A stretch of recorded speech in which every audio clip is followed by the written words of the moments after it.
टंला के प्रडाक्शननिफ्राय फोसावजानाय बर' रादाबनिफ्राय गासैखौबो फरायनानै आं दिनैनि रादाबाव खोनासंग्रा बर'।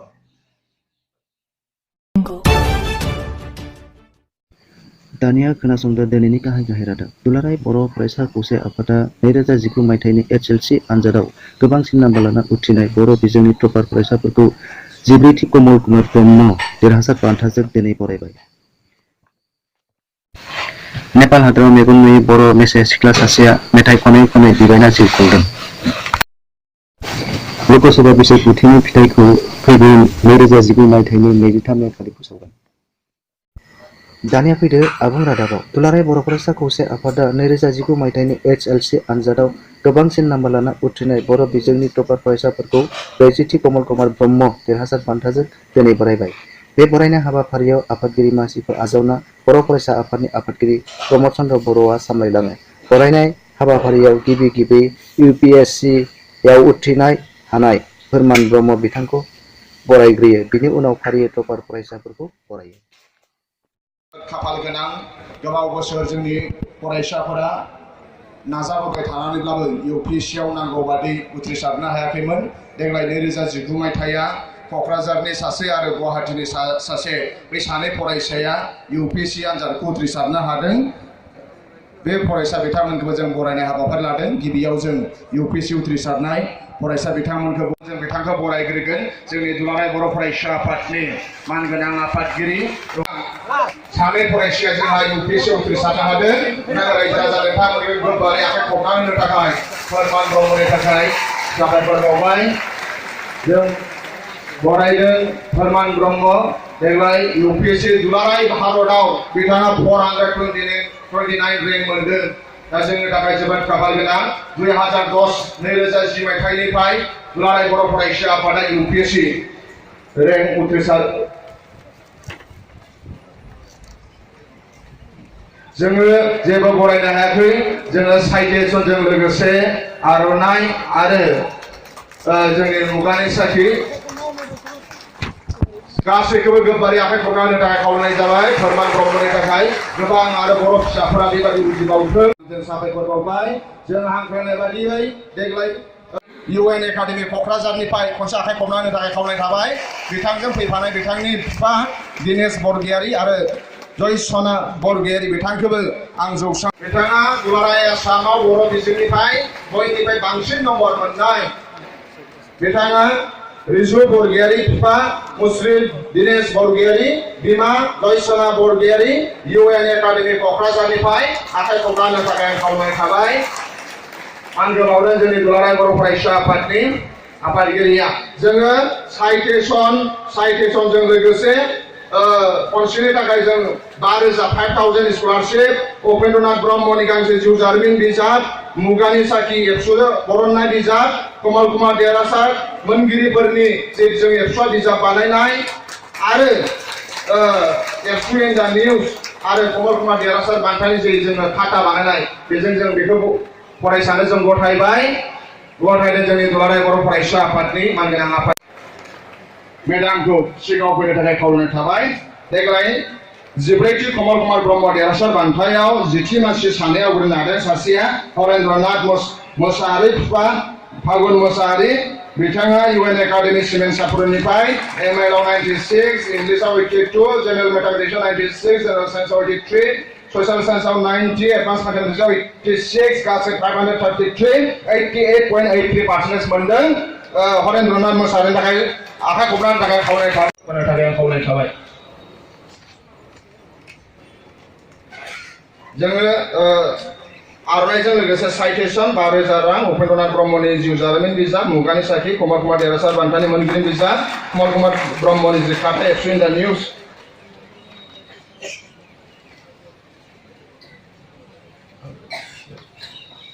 साबायखर थाबाय। जों हांख्रायनाय बादियै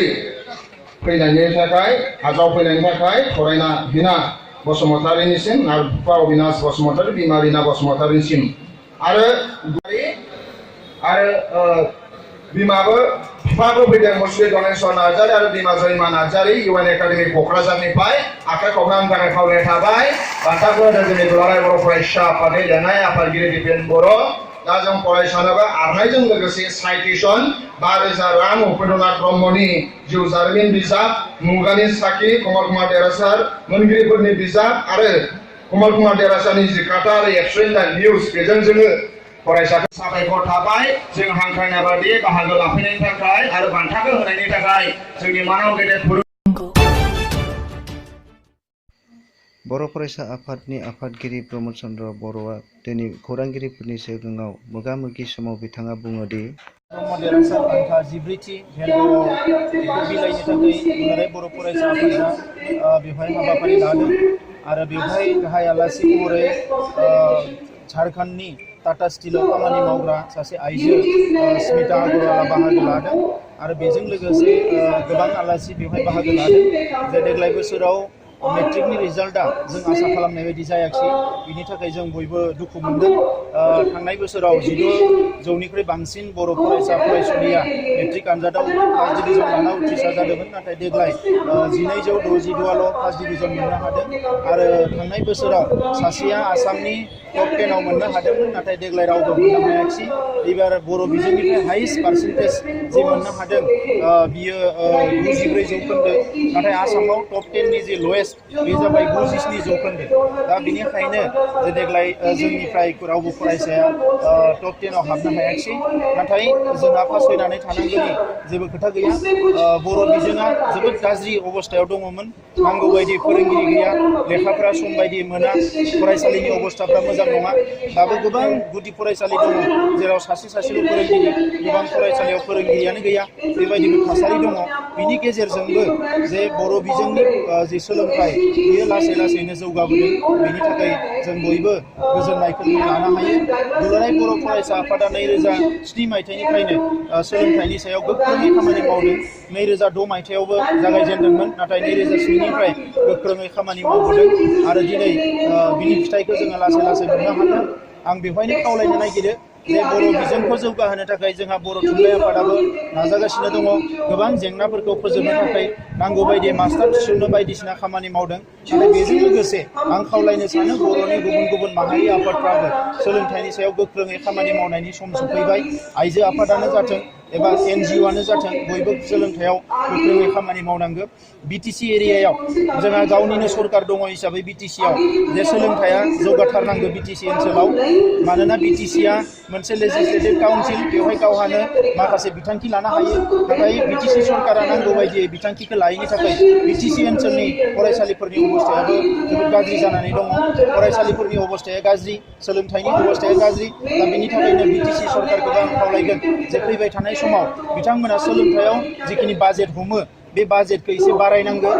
गुबुन काउन्सिलफ्रा जेरै 20% 30% टटेल बाजेटनि इडुकेसनाव हमनाय जायो सोलोंथाइयाव BTCआबो जाहाथे खमसे खम 30% टटेल बाजेटनि थाखाखौ सोलोंथाइयाव बाहायो बेखौ आङो खावलायदों मानोना सुबुं धोन दानायनि मोनसेल' लामायानो जाबाय सोलोंथाइखौ नागारनानै मालाबाबो हानाय नङा दा बेनि थाखायनो सोलोंथाइखौ जेरैखि जाया गोख्रों खालामनो थाखाय बयबो थाखोनि सुबुङा खामानि मावनांगौ आं बेखौ खावलायदों आरो लोगोसे बर' बिजोंनि फरायसाफोरखौ आं खावलायदों फरायसा फरायसुलिफोरखौ थाखो 1निफ्राय लानानै MSसिम जायफोर फरायदों बयबो गोसो होनानै फरायनांगौ बर' माहारि दानांगौ बर' हारिया आलादा रायजो सोरजिनांगौ बुहुमाव बर'खौ गेरेमसा हारि दानांगौ बे बाथ्राफोरखौ जुदि मोगथाङाव महर होनांगौबा जोंनो गोबां सुबुं धोन नांगोन जोंनो डाक्टार इन्जिनियार नांगोन जोंनो अफिसार नांगोन जोंनो साइन्टिस्ट नांगोन जोंनो मोजां राजखान्थिगिरि नांगोन जायफोरनिखि लेखा गोरों राजखान्थिगिरि गासैबो देश बिदेशनि खोथाखौ साननो हायो बे बिथिंखौ नायोबा जोंहा सोलोंथाइयाव खुनु कमप्रमाइज खालामनो हाया दुखुनि गेजेरजोंबो मोजां खौरां दङ गोबां बोसोरनि उनाव देग्लाय जोंहा सानै फरायसाया खेबसेयावनो UPSC आनजादखौ उथ्रिसार जानो हादों आरो सासेया IPS मोनदों आरो सासेया IS मोनदों दा बेनिखायनो दिनै बर' फरायसाफोरनि मेलेमा खम बर' फरायसाफ्रा माने साक्सेस जानो हाया बिदि जेबो गैया खस्थ' खालामोबा फरायोबा स्टाडि खालामोबा बयबो साक्सेस जायो दा बेनिखायनो आं जायफोर फरायसाफ्रा दिनै स्कुल कलेजाव दङ बिथांमोनखौ खावलायदों जे फरायनायनि नामाव फरायनायल'जों जानाय नङा बिथांमोना जाहाथे जिउआव मोनसे थांखि लायो आं डाक्टार जागोन आं इन्जिनियार जागोन आं IAS अफिसार जागोन आं IPS अफिसार जागोन आं APS अफिसार जागोन बे गासैबो मोनसे थांखि लानानै बयबो फरायो आरो फरायबा हायैनि जेबो खोथा गैया रां रुफाया फरायनायाव मोनसे जेंना जानो हाया मानोना दिनै नुदों आसामाव एबा भारतआव गोबां गोरिब गुन्द्रानि गथ'फ्रानो मोजां रिजाल्ट खालामगासिनो दङ सोरनिबा बिफाया पेट्रल पाम्पआव थाव सोयो नाथाय बिनि गथ'आ दिनै IAS जादों सोरनिबा बिफाया दिनै थेला सालायो बिनि फिसाया दिनै सोरबा डाक्टार जादों इन्जिनियार जादों IAS जादों दा बिनिखायनो हायैनि जेबो खोथा गैया दिनै बर' बिजोङावबो गोबां फरायसाफ्रा जायफोरानोखि मोजांथार नाम्बार लानानै उथ्रिसार जादों बिसोरनि बिमा बिफाफोरनि अबस्थायाबो जोबोद गाज्रि ओंखायनो रां रुफाखौ लानानै जाहाथे गथ'फ्रा साना न'खरनि जेंनाखौ लानानै साना आरो गुबुन मोनसेया जाहैबाय आथिखालनि जि गोदान गोदान मबाइल बायदिसिना जोंनि इउटिलिटिसफोर जायफोरखौ बाहायनानै जोंहा समफ्रा ओरैनो आद्रि जायो बैफोरनिफ्राय जोंनि फरायसाया गोजानाव थानांगो बायदिसिना फेग्रा मुवा जानायनिफ्राय जोंनि फरायसाफ्रा गोजानाव थानांगो जायखिजाया गाज्रि सिन्तानिफ्राय गाज्रि खामानिनिफ्राय जोंनि फरायसा लाइमोनफ्रा गोजानाव थानांगो अब्लासो जों बुहुमाव मोनसे गेरेमसा आरो जौगासार हारि जानो हागोन आं बेखौनो बयखौबो खावलायो हायार सेकेन्डारिया बर' बिजोंजों फरायनायनि खामानिया गोबाव सम सोलिगासिनो दङ आरो बियो जोबनाय फारसे फैबाय होननानै जों मिथिनो मोन्दों दा बेखौ लानानै जों बयबो आसा फारिनानै दङ बर' बिजोङा जोंहा जौगालांनांगौ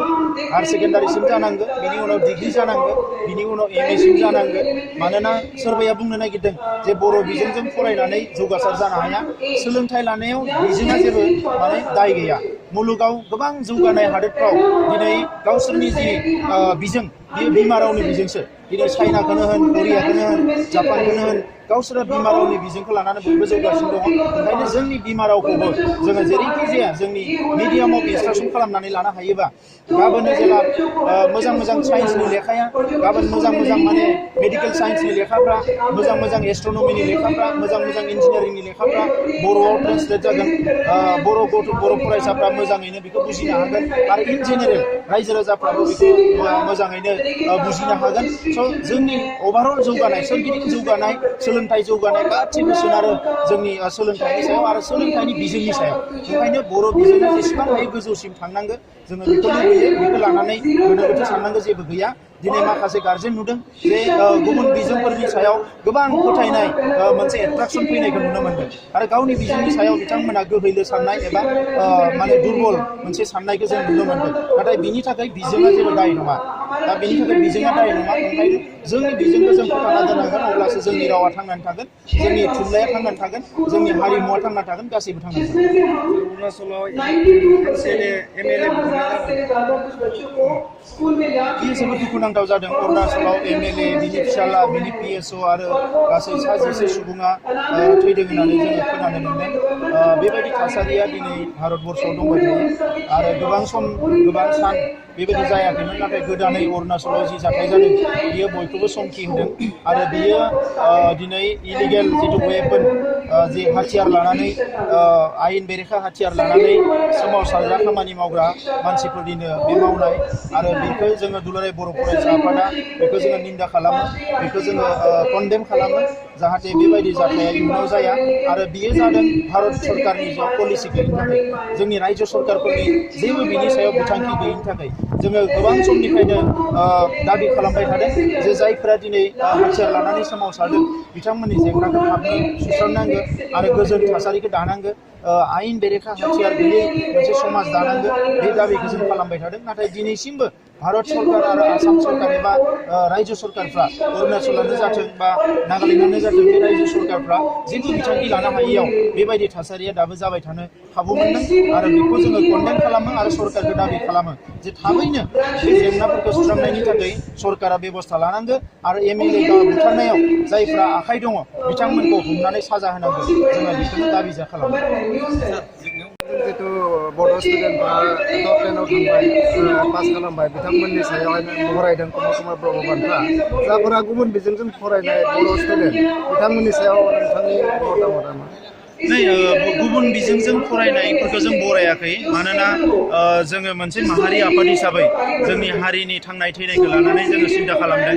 सोरबा थाखा फैसा गोनां गार्जेनफ्रा सोरबा टाउन सहराव थाग्रा गुबुन जायगाफ्राव थाग्राफ्रा सोरबा बिजों जोंनि फरायसालि गैयै मा गैयै बे गार्जेनफोरखौ जोंहा जेबो बुंनांगौ गैया नाथाय जायफोर बर' बिजों फरायसालि थानाय जोंनि गावनिनो फरायसालि थानाय ओनसोलफ्राव रायजो जानानै दङ जेराव सुबिदा दङ बयखौबो जोङो बर' बिजोङाव फरायजानो लुबैयो दा बेनिखायनो बेनिखायनो जोङो बिथांमोनखौ बरायाखै। बिथांमोना गावसिनि केपासिटियाव जेरै थांदों बेबायदि थांगासिनो दङ। नाथाय जों लुबैयो जे बर' बिजोङा इन्डियानि गेजेरावनो मोनसे जौगानाय बिजों जानांगौ आरो बर' बिजोङा थांना थायोबासो बर' रावा थांना थागोन। बर' रावा थांना थायोबा बर' थुनलाइ जोंनि गासैबो हारिमु गासैबो जौगागोन। दा बेनिखायनो जे बर' बिजोंखौ लानानै जोङो खामानि मावदों, बर' फरायसाफोरखौ काउन्सिलिं खालामदों, बर' बिजोंनि फरायसाफोरखौ जों बरायदों आरो इयुनावबो बर' बिजों जौगासारनायनि थाखाय जों खामानि मावबाय थागोन। देग्लाय बोसोराव जोंनि रिजाल्टआ एसे गाज्रि जादों, ओंखायनो सारा आसाम नाङैनो सा 40 फरायसाफोर नायनो थाखाय सासे सुबुंखौ जोङो बिबान होनो नागिरदों, जाहाथे बिथाङा बे फरायसाया मानो मोजां रिजाल्ट खालामनो हाया, बेहा न'खरनि जेंना ना रांखान्थिनि जेंना ना गाव माबा मोनसे बुजिनो हायाखै, फरायसालिनि जेंना ना टेक्सटबुकनि जेंना, बे जेंनाफोरखौ नायनो थाखाय फैगौ जुन मासनिफ्राय सासे सुबुङा बियो फोरोंगिरिबो जानो हानाय, बियो एबसुनिबो दैदेनगिरि जानो हानाय, बियो बायदिसिना अफिसारबो जानो हानाय, जायखिजाया जानो हानाय बेबायदि सुबुंखौ जोङो बिबान होनानै जोंनि जेरैखि जाया फैगोन बोसोराव मेट्रिक आनजाद उथ्रिसारनाया जाहाथे आरोबाव बुरजा जायो बेखौ जोङो खालामनो थाखाय हाबाफारि लानाय जादों। बावैसो उनावनो जोंनिया मोनसे रिजाल्ट ओंखारनो गोनां भारतबर्षआव, ओमफ्राय आबसुनिफ्राय नोंथांमोनाबो इउपिपिएलनि सापर्टखौ होनानै बिजाथि दैथायहरदोंमोन मंगलदै आरो क'क्राझार। बेयावहाय नोंथांनि बुंनांगौ जोङो बिजाथि बेनिखायनो होदों, जोंहा बड'लेण्ड जेंना दङ, जोंहा गोबां जेंना दङ आरो कंग्रेसआबो मावफुङाखै, बिजेपिआबो मावफुङाखै। बिनिखायनो जिहेथु मंगलदै आरो क'क्राझारा जोंहा बर' मैखोम थानाय जायगा, ओंखायनो जोङो सानै बिजाथि होनानै बिसोरनो फोरमायनो नागिरदों जे नोंथांमोना जोंनि सानाबा जों नोंथांमोननि साना आरो जोंहा जेंना दङ, ओंखायनो जों गावनि साननाय बायदि खामानि मावगोन। दा बिनि थाखायनो जोङो मंगलदै आरो क'क्राझाराव बिजाथि होदों आरो बे बिजाथि सानैया देरहालाङोबा बा सानैनि गेजेराव सासेयाबो देरहालाङोब्ला बियो थांनानै भारतनि पार्लियामेन्टआव आलादा रायजो बिनायनि थाखाय गोख्रोङै खामानि मावहैनांगोन। बिनि थाखायनो जोङो बे बिजाथिफोरखौ मदद होदों। नेपाल हादरनि मेगन नुयै बर' मेसे सिख्ला सासेया मेथाइ खनै खनै बिबायना जिउ खुंदों। मिथिनो मोननाय बादिब्ला बिथाङा उन्दैनिफ्रायनो मेगन नुवामोन। दायो बियो बिदिनो हान्थिना नेपाल हादराव टाउन सहरफोराव मेथाइ खनथिंना बिबायना जिउ खुंदों।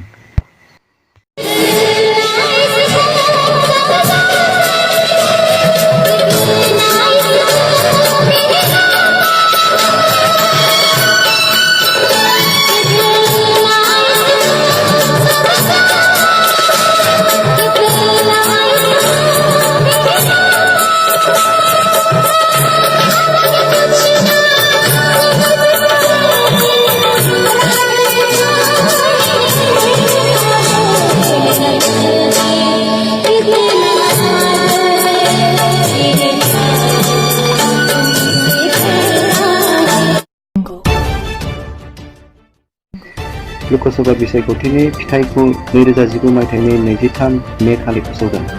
आसामाव गासै मोन 14 समस्तिनि मादाव बिटिएडिआव 2 समस्ति, 5 नं क'क्राझार आरो 8 नं मंगलदै लोकसभा समस्ति फिथाइखौ बड'लेण्डनि रायजो राजाफोरा नेनानै दं होनना मिथिनाय जादों। मैखोमै बे 2 समस्तियाव इउपिपिएल, पिपिएफ आरो बिजेपिनि सायाव फिथाइखौ बड'लेण्डनि रायजो राजाफोरा नेनानै दं।